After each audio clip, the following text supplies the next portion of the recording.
جمع دستنی کے لیے شبیر رضوی کی پہلی غزل جس کا مطلع ہے کتاب بند سہی حرف تر کھلا رکھنا مباحثے کا ہمیشہ ہی در کھلا رکھنا، یعنی اگر تعلقات کی کتاب بند ہو گئی تو چلو بند ہی سہی، لیکن کم از کم اتنا احسان کرنا کہ بات چیت یعنی گفتگو کا سلسلہ جاری رکھنا، اسے بند نہیں کرنا۔ ہو سکتا ہے ہماری بات چیت کے دوران، ہمارے مباحثے کے دوران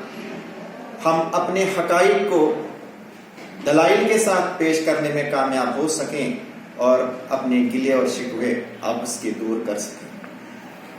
سکوت شب سے بھی اکتا کے لوٹ سکتا ہوں، میں کہہ کے آیا ہوں بچوں سے گھر کھلا رکھنا۔ شبیر رضوی کہتے ہیں کہ دن کے شور و گل سے دل تو اکتا ہی جاتا ہے،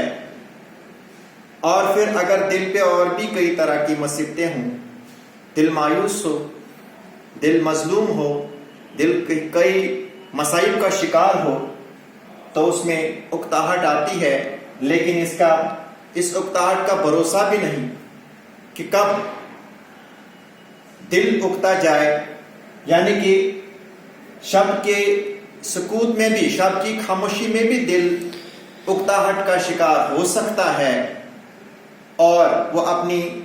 تنہائی کا رخ کر سکتا ہے، تنہائی کے لیے رخ کر سکتا ہے۔ اس لیے میں بچوں سے کہہ کر آیا ہوں، میں نے بچوں سے کہا ہے، میں نے ان کو سمجھایا ہے کہ گھر ہمیشہ کھلا ہی رکھنا، یعنی گھر کے دروازے کھلے رکھنا تاکہ آمد و رفت میں کوئی خلل پیدا نہ ہو۔ ہماری شرط کہ ہم پر ہو سایہ رحمت، تمہاری ضد ہے کہ کوفے میں سر کھلا رکھنا۔ یہاں پر شبیر رضوی کہتے ہیں کہ ہم اس شرط پر قائم ہیں کہ ہم پر خدا کی رحمت کا سایہ ہو، ہمیشہ رہے، لیکن آپ اس ضد پہ اڑے ہیں کہ ہم کوفے میں بھی ننگے سر چلیں۔ یہاں پر تھوڑا سا ایک واقعے کی طرف اشارہ ہے، حضرت حسین کی شہادت کا واقعہ ہے۔ جب ان کے اس شہادت کے جلوس کے ساتھ لوگ جا رہے تھے تو اس وقت شہر بانو اور حضرت زینب رضی اللہ تعالی عنہا ننگے سر چل رہے تھے، لیکن اگرچہ وہ ننگے سر تھے لیکن ان کے سر جھکے ہوئے تھے۔ شکستگی ہوئی ظاہر تو موت لازم ہے، کھلی ہواؤں کے دہانے پہ پر کھلا رکھنا۔ یعنی یہاں پہ شبیر رضوی کہتے ہیں کہ جب زندگی اپنی جنگ ہار جاتی ہے، جب وہ شکست کھاتی ہے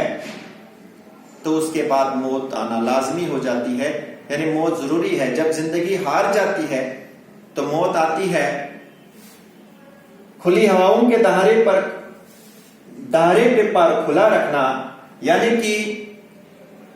جس وقت تیز ہوا چلتی ہے، تیز آندھی آتی ہے، اس وقت پرندے کو بھی یہ ضرورت نہیں پڑتی ہے کہ وہ اپنے پر پھڑپھڑائے یا پر بند کر کے رکھے، وہ پر کھلے رکھتا ہے اور تیز ہوائیں اس کو اپنی منزل کی طرف لے جاتی ہیں۔ اسی طرح سے موت بھی جب آتی ہے تو وہ انسان کو بے بس کر دیتی ہے اور خود بخود اپنی منزل پہ پہنچا دیتی ہے۔ کسی کا ہاتھ بڑھے یا کھچے یہ اس کا نصیب، ہمارا فرض ہے دست ہنر کھلا رکھنا۔ دست ہنر ہوتا ہے ہاتھ کا فن، ہاتھ کا کوئی کمال۔ تو دیکھیے یہاں پر شاعر کہتا ہے کہ ہمیں چاہیے، اگر ہمیں کچھ آتا ہے، ہم میں کوئی ٹیلنٹ ہے، ہم کوئی فن جانتے ہیں، تو ہمیں چاہیے وہ فن دوسرے تک پہنچانا اور خندہ پیشانی سے پہنچانا، اس کی پرواہ کیے بغیر کہ وہ اس فن کو کتنا سیکھ سکتا ہے۔ اگر وہ تھوڑا سیکھ سکتا ہے یا زیادہ سیکھ سکتا ہے، یہ اس کے مقدر کی بات ہے۔ ایک استاد ایک شاگرد کے مقدر کا دائرہ